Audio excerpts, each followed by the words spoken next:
Hey out there, it's Seim, and today we're going to do some HDR training, particularly in Lightroom on single files using the new Natural HDR 2. We're going to talk about dynamic range in general and processing it and how to draw out dynamic range out of the files. And we're going to do that going through and looking at how we can use Natural HDR 2 to make it so much simpler and so much more effective and to really build that into our workflow. All our presets are designed around workflow. Natural HDR is actually our best selling presets ever, I think. And I love this set because it just does so much for really natural, pure, high dynamic range images and photographs. And so this is a huge thing. When I first started teaching HDR, back in the day when HDR was kind of coming to be, and I was doing some things with it like HDR portraits, tone map, bracketed portraits, all kinds of stuff. And I was kind of this attitude of, well, you got to have multiple images. You got to do this. And we got into this rut. Digital got into this rut of HDR is this. It's all about doing multiple images. We're these new digital kids and we do it this way. But HDR has been around for a long time. HDR has been around all the way back into the film days. And sometimes it involved layering negatives even, but a lot of times it's really just about having a range, okay? At the end of the day, we have a scale from 0 or black to zone 10 to white. You know, you have this scale that you're always working within, but within the individual image, we have the dynamic range. How many stops we can actually capture on film or on a sensor. And the raw files of our cameras are capturing a ton of information, and people aren't usually taking advantage of that. We've all seen these overdone, nasty, horrible HDRs. Just everything compressed into the middle. I mean, it just looks awful and ugly. I mean, let's make one right now. Okay, so let's take this photo, and I'm gonna take this nice photo of my wife. Let's go into the develop module in Lightroom, and I'm gonna drive up all the shadows, and then I'm gonna drive back the highlights. Now watch up my histograms doing. I'm going to lighten those darks, and I'm going to darken those lights.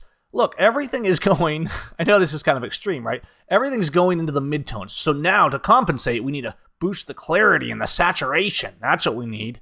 This is going to work amazing. Okay, and then we're going to do that. We're going to get it all crazy. Let's add some more clarity to that. We'll just crank it all the way to 100. Crank everything else up. Look at that. Boom. Nailed it. Okay, this is what we don't want. We don't want that kind of HDR. Now, I realize there's a time to be more intense and a time to be more mild, but the beauty of natural HDR is it's about taking whatever image you got, whether it's a really strong scene like this one that has a massive amount of dynamic range in it where we're really pushing the sensor, and so we get this raw file that skates right in there and pulls out the dynamic range we need, and then we work it through to process it to the finished image. Or whether you have an image like the portrait we just looked at, where you just have a well-exposed image that needs a little bit of work. Okay, this is the raw file of this. In fact, let's start with this one. Now, what do we have? Let me first go through in here what is in Natural HDR. Okay, so I'm going to go in here to Natural HDR 2. Everyday HDR is the foundation. These are just good, versatile, everyday presets, right? Then we have HDR power tools. And just like all our preset collections, we divide these into categories. The goal is to make it so in your Lightroom workflow, you can go in and you can mix and match and combine and get the look you want. And then if you want to come over here and manually tweak with it, you can. But by having this organized system that's designed the same throughout all our presets like Power Workflow, Natural HDR, you can go through and get this post-processing done in Lightroom, and then if you want to go into Photoshop and use actions like Alchemist or something like that, you can continue on with that. But it gives you this very fluid system that's open, simple preset. Refine the preset, refine it and develop if needed, export or go to Photoshop. There's a simple workflow, and that foundation that we build on in Power Workflow extends to all of our presets. In fact, they work great without Power Workflow. Power Workflow is a great foundation, but all of our presets are standalone collections as well. Now, the neat thing and what's really powerful, and one of the things that's really refined in version 2, every preset's been refined, but you have your basics, you have your power tools, which are somewhat more intense presets, okay? Then you have your Ultra Mix. Now, with the Ultra Mix, you can go in and the mods add to any other preset. And what that means is that you can say, hey, I'm going to apply a preset here, which is a global preset that affects most of the settings in the image, with the exception of usually exposure and white balance. Generally, our presets leave those alone. We do include a few exposure presets, but most of the time, the basis of the preset assumes that you're close to the right exposure. And if not, you can, of course, manually adjust it, or you can use the exposure up or down presets. I like to do that in the grid mode, where I can select multiple presets and work with them on that front, okay? So that's something we cover more in our workflow workshops, and I don't want to take up too much time on it today, but the bottom line is you can take your image, then you can go in, you get a look that you want, then you can go in and you can modify that with the Ultramix mod. So understand that when you do your everyday HDR or HDR power tools, these are going to be essentially global edits. So whatever you apply is going to be an edit across the board. But then you're going to come down here to Ultramix. These are additive. So HDR grid is going to affect clarity and haze, let's say. So I can click the Ultra Grid, which is too much for this particular image in my opinion, but it's adding it. It's leaving all these other settings up here alone, and it's only changing the settings essential for that. What this means is that you can build infinite combinations. Sure, you can use an Ultramix by itself and call it good. You can apply an HDR power tool and not add an Ultramix. You can do one-clicks in natural HDR and just bring out dynamic range simply and efficiently in images without that nasty, horrible HDR look. Just pulling out what's already in our files. And the truth is, I have photographers tell me quite a bit, I used to tone map and do all this stuff, and I rarely do. It's not that this completely takes the place of I never need to bracket and merge multiple images together to get tons of dynamic range. Although in practice, I have to say this, guys. In practice, I've not actually had to tone map an image, bracket, tone map, and make that melded together HDR in years. I just can't think of one, because if I expose well, this goes back to exposure principles like we talk about in the exposed workshop, but if you get a good exposure and you've got a camera that gives good raw files, and I don't just mean the latest cameras of this year. I mean, I was using my 5D Mark II up till just last year and getting amazing dynamic range out of it. So good exposure combined with good post-processing brings you a high dynamic range image with a phenomenal looking histogram, okay? The Ultramix mods can be added, so you can add any of them. You can add the HDR grit, let's say, all right? But you can also add other presets. So let's understand how additive presets work. Unlike Photoshop, where if you go in Photoshop and you said, hey, let's bump the exposure up, right? And then you did it again, it would add on top of it. It's destructive editing. Lightroom is non-destructive editing. So if I run a preset that says, give me 0.4 plus on exposure, right? And then I run another preset that says, give me 0.127. It's not combining those in Lightroom or in a raw processor like Lightroom. It's not additive. The new value for the exposure is overriding the previous one. Okay, so that's what happens when you apply presets, anybody's presets in Lightroom. What we've done with our modifier presets is now you go in and you say, okay, I've done my main ones, I've got my exposure, I've got my basic look. I just want a little more. I just want a little more grit to the image, okay? I want a black and white mod. So I'm leaving all the tones alone, but I'm going to do a black and white mod and apply it to this. Okay, so there's these different ways that you can achieve this. I want a sharpening mod. I want a high contrast curve.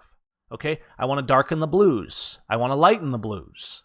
I want to soften the reds. So you can just add these subtle little things and you can mix them. So if I add HDR grit, let's say, okay, and then I add HDR grit 2. These are both mod presets, but they're not additive. One is overriding the other because they're essentially a variation of the same modification, but these target specific sliders. But I can say, let's apply color intensity 2 or color intensity 1, and then I can also add sun gold cast on top of that, and then I can also go down and add filmic grain, and I can add pure sharp on top of that, because each one of these is targeting only the slider it needs. In fact, we have some sliders like the backlight curves, the middle maxer, the shadow maxer. Some of these presets actually only affect one slider within a given tone curve module, which is very rare in presets. We actually had to manually code those in.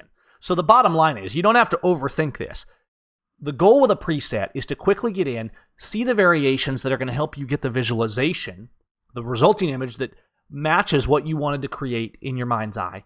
You can quickly see some different variations, pick the one that brings out the image the way you wanted it to, add some modifiers to it if you want. Then you can go down here, and we've taken the modifiers further with the dynamic atmosphere. Now, this brings the realm of gradients and radials and stuff that you would normally do up here, okay, into the realm of simply applying them with a preset. So now we can go in and we can take an image and we can do the process on it. And we'll look at a couple of processes in a moment, but you can do the process and then you can apply, let's say, a radial circle in the center or a warm cool grad. Okay, so it's applying all this stuff.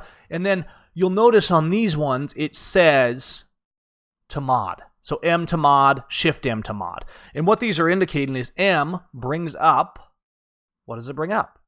My gradient. And so I can click that pin that this preset applied on the top, and I can adjust it accordingly, right? I can change it around. I can remove it. I can tweak it. I can change the size of it. Okay? There's also one on the bottom. Now, sometimes, especially in a busy scene like this, you got to look for your pins. What these do is it adds gradients, it adds radials, sky grad,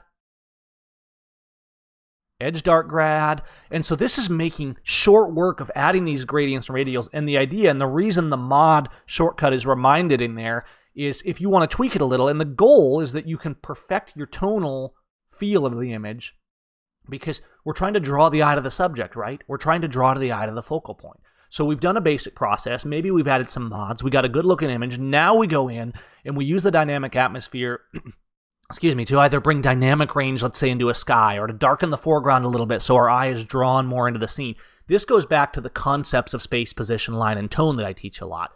If you use tone is the least understood concept in photography. And we can use tone to draw the eye in. See how this changes as I start removing just a little bit of darkening around edges and things like that, radials.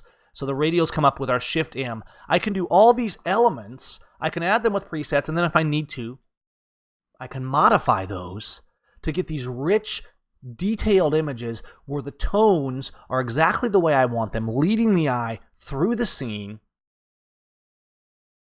and making it sing. Okay? So you can also use, and if you'll see a few of these up at the top in Natural HDR2. So you can actually go in and we can just do basic vignettes and things like that. And so you'll see those at the top because they're kind of a general use. These are pretty light duty. You'll also see a grad vignette, which uses gradients for a vignette instead of the vignette panel. Now, the advantage of this is that you can hit that M to mod, and you can use those vignettes and really control how dark they are. You can have the bottom, for example, can be darker than the top to lead the eye in a little more. And so you have a huge amount of control over those. And you can also blend in more than just light and dark. You can do saturation adjustments and things like that. So a lot of times I'll use gradients, and we'll see a few of those gradients up top here in the everyday HDR, because the goal is that these are quick to get to. But if you really want to tweak with it, go down to your dynamic atmosphere and add those. So basic settings that affect all of the image for the most part, okay? Modifier settings, ultra mix mods that go further than any of our mods have ever gone before, because not only do they add, but we've been really precise about making mods that just you can add together. And so you don't really have to look at the mods and think of them like I can only use one. You can apply your base preset, and then you can just start adding mods to alter things around, and essentially you're building a preset. You can even finish the whole thing and save it as a new preset right up here. And so you can actually take HDR Landscape 1, and then you could add mods to it or dynamic atmosphere to it, and you could save all of that in your own preset and make your own variant of something that you use commonly. So this system, Natural HDR2, not only helps you pull out dynamic range, it actually allows you to build your workflow and to even build your own effects. It's not about making your photos look like mine. This is about a system that gives you control. And I hope that this helps you understand all the effects. We don't need to go through what every effect does, because as you can see, you kind of go down the list, and everyday HDR is a little more subtle. These are not necessarily weak at all, but these are things that are versatile, okay, and that are common users. You know, things like go-to effects like the harsh sun HDR or a basic HDR, HDR power portrait, that kind of stuff that quickly gives you looks that you want. HDR power tools is going to be some stuff that might be a little more gritty. It might be a little more intense, but all of it is built on this theme of rich dynamic range that's not over the top, that's not nasty overdone HDR. And then if you want to boost it up even more, you can come down and add mods to it. It's endless, guys. I'm so excited about this product because it's so effective. I'm a person that is very methodical about image making. I'll go out and I'll do a landscape. I might only make 1 or 2 images. So it's not that I can't go over here for the sake of workflow and manually modify those. It's that I will actually get better results by using the presets. It's not that I won't refine or spend time on it. It's that the variations, the number of combinations I can get by simply going through these presets is so much more. It's so much more than I would get by manually tweaking it around, because there's endless combinations here. I could spend hours messing with sliders over here and never get the potential combinations that I can have using these presets, because they were designed in such a way to try and be a system that can be built. Even if I only have 1 image I have to edit, I will usually still go to presets first, because I can get to the refined form of the visualization that I had in my mind's eye from that raw file. The raw file isn't meant to be used as it is. It's like a negative. It's meant to be taken to the dark room. It's meant to be worked with. It's meant to be refined. It's meant to have the dynamic range pulled out of it. And the better our cameras get, the more dynamic range we have. Okay, I don't want to be like a broken record. I wanted to explain the features of natural HDR, and now I want to actually look at a few practical applications that we use. Okay, so let's take this one here. I did this one down on the Oregon coast. This is Thor's Well, and you've probably seen it on the page. It's one of my favorite high dynamic range images. And yes, it is done with a single exposure. And oftentimes people see the ads. We get posts and stuff on the page, or we run an ad somewhere, and people are like, "Oh, real professionals don't use presets to finish their images." Well, that's a silly statement. That's like saying, real professionals use the worst camera, not the better camera.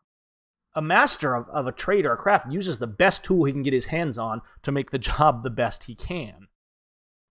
Okay, so let's actually take and let's reset a few of these. So I'm just going to go to one of the reset presets here, and we're just going to reset these to their raw state so we can kind of look at what is it that we apply. How do we make them look good when we go into that post-production? So let's take this one of Thor's Well, which is one of my favorites, taken down the Oregon coast, go into the develop module. Now here's a single raw file, pushing even the sensor of the A7R2 to its limit with this range. Now you see we got a great looking histogram, a lot of great exposing, great image making, especially on single files, but really on any image.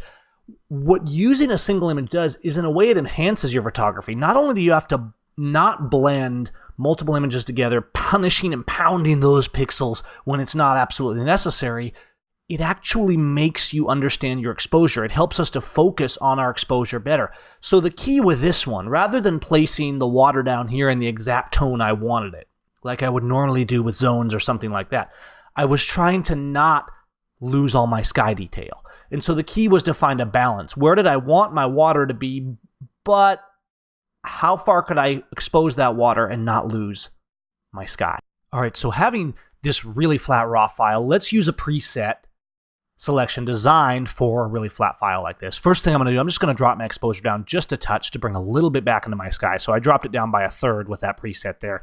Now let's go down to a preset designed for this kind of a file, like the flat raw HDR scape. And a lot of what presets to apply and when, we try to name them, we try to organize them in such a way, but a lot of it is just mousing over until you get the one that looks right. The more you use natural HDR2, the easier it gets. Okay, so we've just gained a huge amount of progress just with one click on this. All right, we're looking good. Let's go down now. So we've done a basic exposure adjustment. We've done a global preset from the HDR power tools. Now I'm going to go down and I'm just going to go straight to the dynamic atmosphere and use the sunset skies preset to bring out my sky and dial in my foreground just a little bit. Just look at where we came from in such a short amount of time. Absolutely amazing. One file, guys. One file. That's how much information is in there. And here's another one, different perspective of the same scene. And we could take a similar approach. I'm guessing we can probably go down to one of these same files, like the clean raw to HDR or the flat raw HDR scape. And system's running a little bit slow, but there we go. That's looking good. And this one actually looks good with that, but we could push it a little more with the flat raw HDR scape. And now I might say, okay, I like this, but I'm pushing the saturation a little too far in this one. Okay, here's where I might go to Ultra Mix, because now I can go to Ultra Mix and say, well, let's do color intensity L2.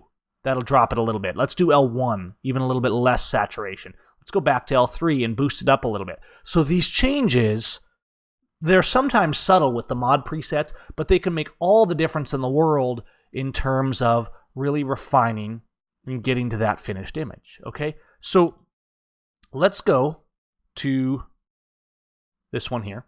Very flat looking image, taken in the forest. Neat scene though, right? So let's go and do the HDR portrait. And I'll oftentimes start with just some of the simple HDRs, but I happen to know that HDR portrait is a good choice for this one. So HDR power portrait L2, let's go with. And then let's go down to our dynamic atmosphere. And I could also modify this. I could make it a little brighter with some more exposure if I wanted to do that. That might be a tiny bit too much, although it does look really good. I'm just going to do about 0.2 on the exposure. So you see what I'm doing. I'm quickly applying a preset, and if I need to, I just jump over here and manually change that.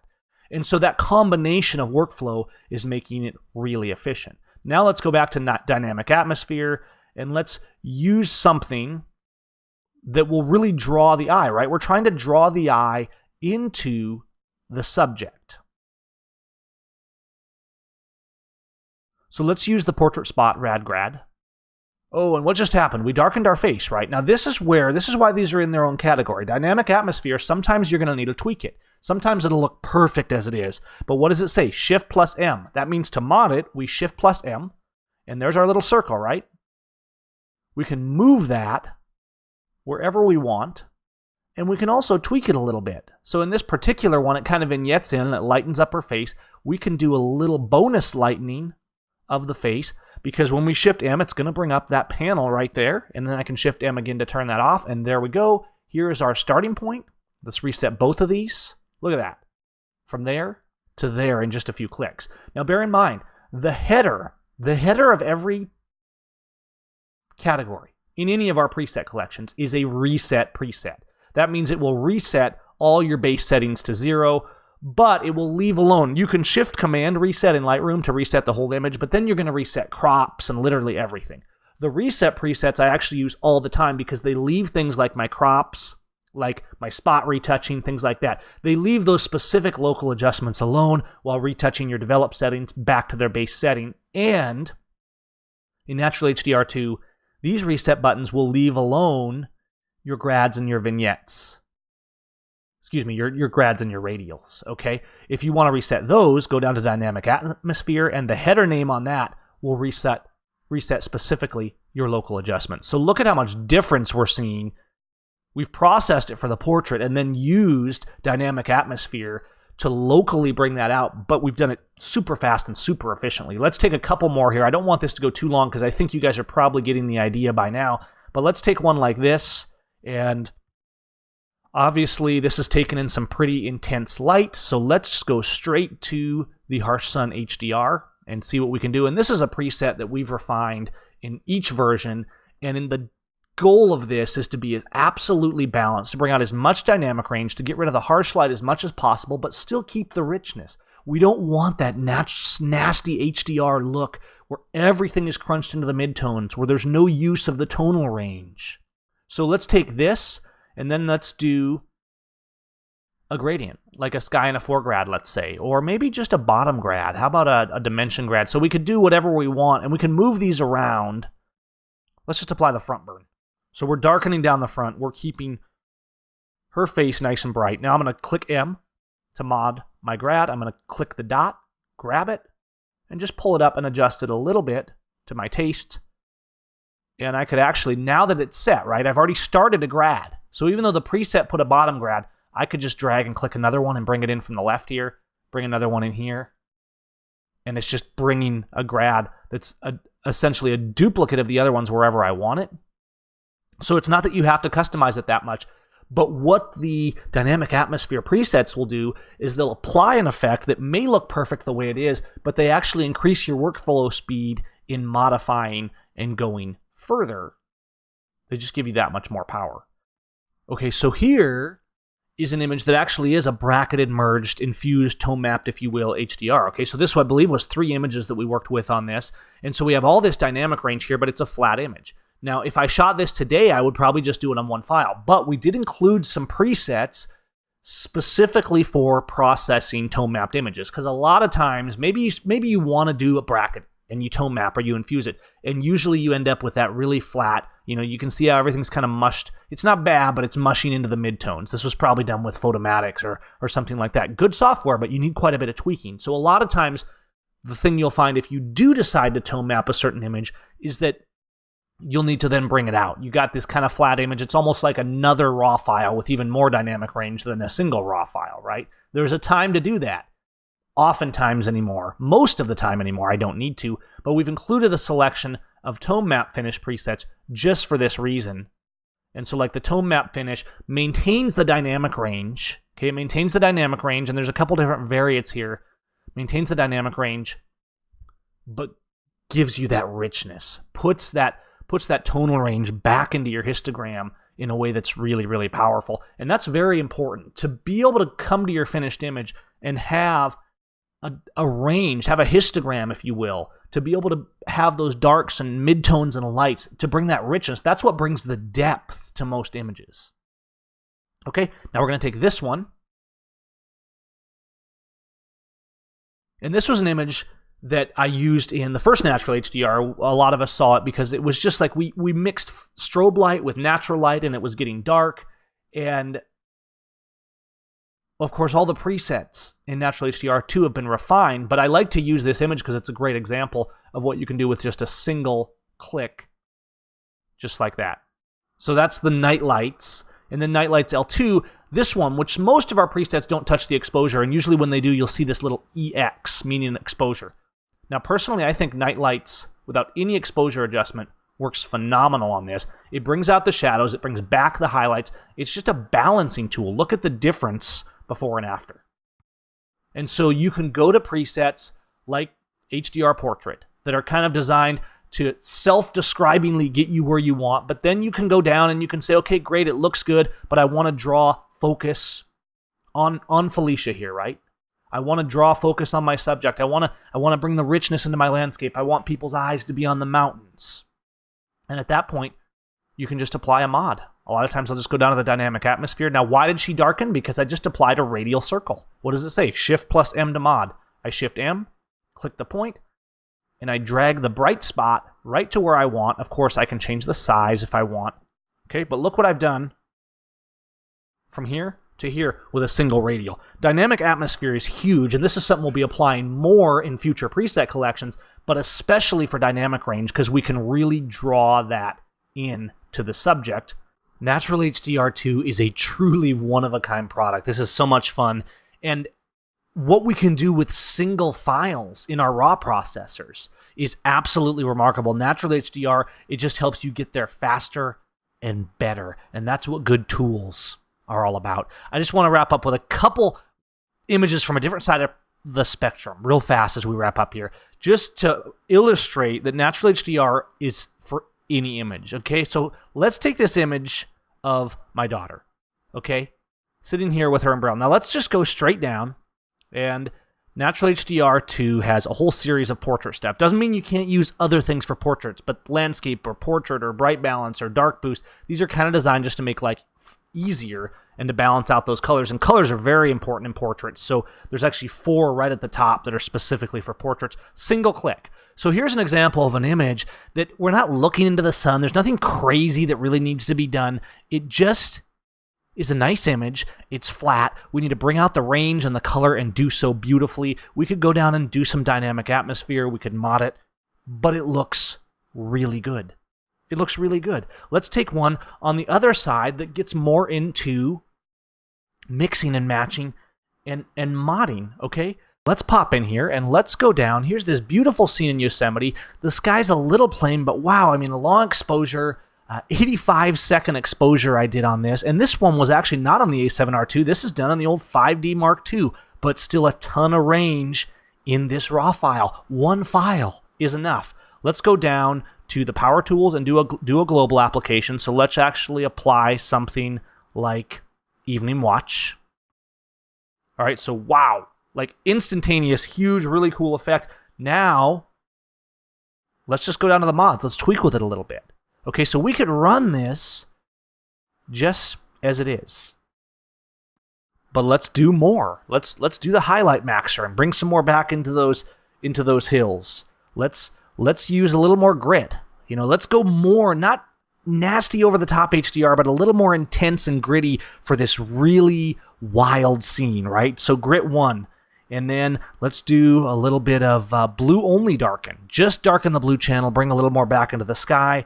And then let's do some sort of a radial, like the rad light and dark 2, which essentially is mixing the lights and the darks. I mean, we could tweak with the pins on this and stuff, but let's just take this. We'll kind of move it around, put a little more lightness up here.